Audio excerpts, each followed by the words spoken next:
Good morning student. Shri GM. Donda primary school में आपका हार्दिक स्वागत है। आज हम पढ़ेंगे लेसन नंबर 3। पाठ है समय, साहित्य प्रकार, आत्मकथा। समय अपनी आत्मकथा कह रहा है, वो मैं आपको अच्छे से समझा रही हूँ। इससे पहले आप ये छोटा सा वीडियो देख लीजिए। समय का महत्व। समय बहुत महत्वपूर्ण है। समय को धन के समान माना गया है। जिस प्रकार धन को सोच समझकर खर्च करना चाहिए, वैसे ही समय को भी सोच समझकर बिताना चाहिए। समय पर काम करने को समय पालन कहते हैं। समय पालन की शिक्षा तुम्हें सूरज से लेनी चाहिए।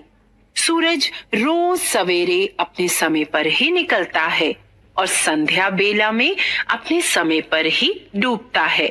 वह निकलने और डूबने में कभी गलती नहीं करता। मुर्गा एक पक्षी होते हुए भी हमें समय पालन की प्रेरणा देता है। जानते हो कैसे? वह रोज सवेरे बांग देता है। ठीक समय पर बांग देकर वह लोगों को बताता है कि सवेरा हो गया है, अब सोना नहीं चाहिए। इसी तरह फूल अपने समय पर ही खिलते हैं, समय पर ही फल लगते हैं, समय पर ही पानी बरसता है और समय पर ही मौसम आते जाते हैं। घड़ी भी समय पालन का एक अच्छा उदाहरण है। तुम्हारे कमरे में जो घड़ी लगी है, उसकी दोनों सुइयां सदा समय का पालन करती हैं। समय पालन में वे एक क्षण की भी देर नहीं करती। सुइयों के समय पालन से ही तुम्हें भी समय का ठीक ठीक ज्ञान होता रहता है। जब तक काम समय पर होता रहता है, आदमी को सुख और आनंद मिलता है।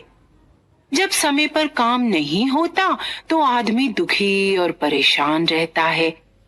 जीवन को सुखी बनाने के लिए हर काम ठीक समय पर ही करना चाहिए। ठीक समय पर काम करने से काम तो पूरा हो ही जाता है, सुख और आनंद भी प्राप्त होता है। आपको समझा रही हूँ। आत्मकथा है समय की। मैं समय हूँ। ईश्वर ने मेरी रचना विशेष रूप से की है। लोग अपनी असफलता के लिए प्रायः मुझे दोष देते हैं कि मैं उनकी सहायता नहीं करता, परंतु आज मैं आपको एक रहस्य की बात बताता हूँ। मैं अनमोल हूँ, मुझे खरीदा नहीं जा सकता। मैं उन लोगों का साथ देता हूँ जो मेरा सम्मान करते हैं। जो व्यक्ति मुझे नष्ट करता है, सच पूछो तो वह अपनी ही हानि करता है। मुझे कोई बांध कर नहीं रख सकता। मेरा एक एक क्षण बीतने के बाद कभी वापस नहीं आता। मैं निरंतर आगे बढ़ता रहता हूँ। बच्चों, इस समय ऐसी संपत्ति है। धन तो चाहे हम खर्च कर लेते हैं, फिर वो वापस हमारे पास आ जाता है, पर ये समय एक ऐसी चीज़ है जो हमारे खर्च करने के बाद वो वापस नहीं आती। समय का सही उपयोग करना चाहिए। आगे वीडियो में बताया ना कि घड़ी भी समय पर चलती है, सूरज भी समय पर निकलता है और वर्षा भी समय पर आती है, शाम भी समय पर होती है, रात भी समय पर होती है। उनका एक समय निश्चित है। तो हमें भी अपने कार्यों में एक समय का टाइम टेबल बना लेना चाहिए। जो लोग समय अभाव की शिकायत करके अपने आलस्य को छिपाते हैं, मैं उन्हें बताना चाहता हूँ कि मुझे मतलब समय को दोष मत दो, क्योंकि संसार में अनेक व्यक्तियों के पास अनगिनत कार्य है। इस संसार में जितने लोग रहते हैं, उन सब के पास अनगिनत कार्य है। वो सब अपने समय पर कार्य पूरे करते हैं। जो भी कार्य लेकर बैठते हैं, संसार के सभी लोग अपने अपने कार्य अपने अपने समय पर पूरे करते ही हैं। बाकी कई लोग ऐसे होते हैं जो अपनी आलस छिपाने के लिए समय को दोषी कहते हैं, दोषी मानते हैं। आज का काम कल के लिए नहीं छोड़ते। संसार में कितने भी लोग सफल हुए हैं, उन्होंने मेरा सदुपयोग किया है, जैसे Gandhi ji, Nehru ji, Edison, madam Curie, Sachin Tendulkar, Amitabh Bachchan आदि लोग जो महान हुए हैं, उन लोगों ने समय का सही उपयोग किया है। आज भी अन्य सफलता प्राप्त महान व्यक्ति मुझे पूजते हैं। कई सारे ऐसे व्यक्ति हैं समय को पूजते हैं। बच्चों, आपने सुना होगा कि समय किसी की प्रतीक्षा नहीं करता। जो समय को नष्ट करता है, समय उसे नष्ट कर देता है। सब लोग प्रतीक्षा कर सकते हैं, कोई व्यक्ति प्रतीक्षा कर सकता है, पर समय ऐसी चीज़ है, वो कभी हमारे लिए रुकता नहीं है। समय का चक्र सदा के लिए चलता ही रहता है, चलता ही रहता है। बीता हुआ समय कभी वापस नहीं आता। अतः मैं मित्रों का मित्र और शत्रुओं का शत्रु हूँ। कहते हैं ना, समय का पहिया तोड़ा जाए। आपने सुनी होगी, ऐसी एक काव्य है, पोएम। आप अभी छोटे हैं, अबोध हैं, इसलिए मैं आपको अपने विषय में कुछ महत्वपूर्ण बातें बताता हूँ। मैं धन से भी बहुमूल्य हूँ, इसलिए मुझे सावधानी से प्रयोग करो, मुझे व्यर्थ नष्ट मत करो। समय क्या कहता है बच्चों कि आप तो अभी छोटे हो, अबोध हो, इसलिए मैं आपको विशेष तौर पर आपको महत्वपूर्ण बात बताने जा रहा हूँ। आप ध्यान से सुनो कि ये जो समय है वो धन से भी बहुमूल्य है, मतलब धन से भी ऊपर समय को बताया है।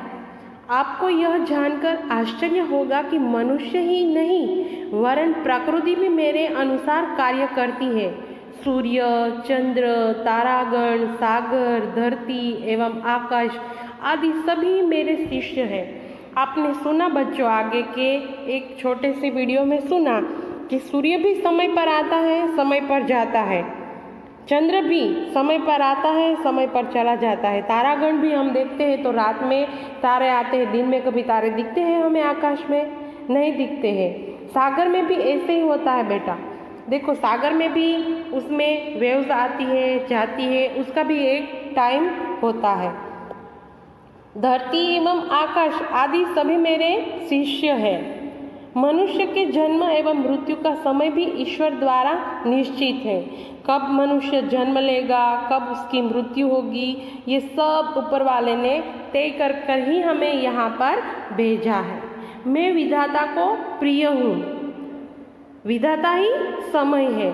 जो लोग मुझे पहचानते हैं, मेरा महत्व समझते हैं, वे ईश्वर को प्रिय होते हैं। ईश्वर समय पर कार्य करने वालों की सहायता करता है। आप मेरा विभाजन मतलब समय विभाजन अपने महत्वपूर्ण कार्यों के अनुसार कर लें। आप यदि मेरा उचित प्रयोग करेंगे तो आपके सभी कार्य पूरे हो जाएंगे। आप अभी मेरा सही ढंग से टाइम टेबल के हिसाब से जो उपयोग करेंगे, प्रयोग करेंगे तो आप भी सफल पाओगे। आप तनाव मुक्त और प्रसन्न रहेंगे। जैसे हमारा कोई कार्य अधूरा रह जाता है, हमारा होमवर्क 2 दिन का हो जाता है, जमा हो जाता है, तो फिर हम परेशान हो जाते हैं कि कैसे करेंगे। हम चिंतित हो जाते हैं कि अभी तो ये 2 दिन का 3 दिन का होमवर्क हो गया है, कैसे करेंगे, खेलना भी जाना है, ये सब होता है। तो इसमें भी समय आता है, तो समय पर हम कार्य कर देते हैं तो हमें कोई चिंता परेशानी नहीं रहती है। बच्चों, आप लोगों को मालूम है कि मम्मी खाना बनाती है, सुबह का नाश्ता बनाती है, दोपहर का खाना बनाती है, शाम का भोजन बनाती है, तो हम उसी टाइम पर खा लेते हैं ना। कभी ऐसे किया है कि सुबह का नाश्ता रात को किया? ऐसे करते हैं? नहीं ना। इसीलिए समय पर काम करना उचित है। आपको बताया कि प्रकृति भी समय के अनुसार ही चलती है। देखो, प्रकृति भी समय के अनुसार, देखो गर्मी के मौसम में बारिश नहीं आती है, नहीं आती है। ठंडी की मौसम, गर्मी की मौसम और बरसात की मौसम, तीन मौसम हमारे यहाँ पर होती है। इसीलिए कहा है कि आप समय के ऊपर जो समय के हिसाब से काम करोगे तो तनाव मुक्त और प्रसन्न रहोगे, मतलब आपको कोई परेशानी नहीं रहेगी। प्रिय बालकों, आपको मेरा कहना मानना चाहिए। मेरा सदुपयोग करने से आपको कई लाभ होंगे। आप अच्छे अंकों के साथ परीक्षा उत्तीर्ण कर सकेंगे। आपका कक्षा कार्य और गृह कार्य समय पर पूरा रहेगा, जिससे अध्यापक आपकी प्रशंसा करेंगे कि भाई ये लड़का तो बहुत अच्छा है, बहुत होनहार है, वो तो समय पर काम कर लेता है, ये तो गुड बॉय है। ऐसे आपके शिक्षक भी आपकी प्रशंसा कर देंगे। आप दूरदर्शन पर अपनी मनपसंद के कार्यक्रम देख सकेंगे। अभी तो दूरदर्शन कोई नहीं देखता है, बहुत अच्छी अच्छी चैनल्स आ गई हैं, तो उसमें बहुत सारे कार्टून्स वगैरह आते हैं, तो आपको मनोरंजन के लिए भी टाइम मिलता है। आपको खेलने और मनोरंजन के लिए पर्याप्त अवसर मिलेंगे, मतलब समय पर कार्य करेंगे तो समय पर हम खेलना, मनोरंजन करना वो भी हो जाएगा। आप आराम कर सकेंगे, व्यायाम करके व्यस्त बन जाए, मस्त बन जाएंगे, स्वस्थ बन जाएंगे जब हम व्यायाम करते हैं। प्रतियोगिताओं में भाग ले सकेंगे। माता पिता, गुरुजनों एवं मित्रों के साथ वार्तालाप कर सकेंगे। आप सब कार्य पूर्ण करने के बाद भी हल्कापन अनुभव करेंगे, मतलब जब हमारा सारा कार्य कंप्लीट हो जाता है तो हमें एक हल्कापन महसूस होता है, अच्छा लगता है, कोई हमें परेशानी नहीं लगती है। अगर आप निर्धारित समय पर अपने कार्य करेंगे तो विश्वास कीजिए मैं आपका साथ अवश्य दूंगा। मैं एक अच्छे मित्र की तरह सदैव आपके साथ रहूँगा।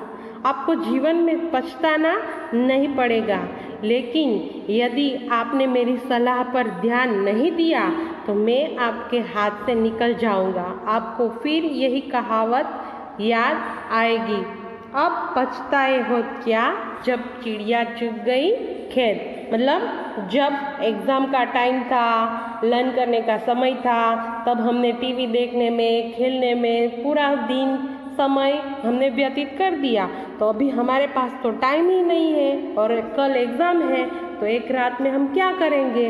इसीलिए कि ये कहावत हमारे लिए सही ना हो, इसलिए हमें समय समय पर अपना कार्य करना चाहिए ताकि हमें सफलता प्राप्त हो सके। बच्चों, तो समय के लिए आज हमने बहुत अच्छे से समझा, पढ़ा, एक वीडियो भी देखा और समय का सदुपयोग वाला मैंने एक निबंध भी आपको भेज दिया है। तो ये है समय। बच्चों, आप लोगों को ये लेसन अच्छे से समझ में आ गया होगा, तो इनके क्वेश्चन आंसर और शब्दार्थ वगैरह मैं आपको PDF फाइल में भेज दूंगी। एक बार और आप ये 2 बार लेसन पढ़ लेना, ठीक है। आज के लिए इतना। नमस्ते, अस्तु।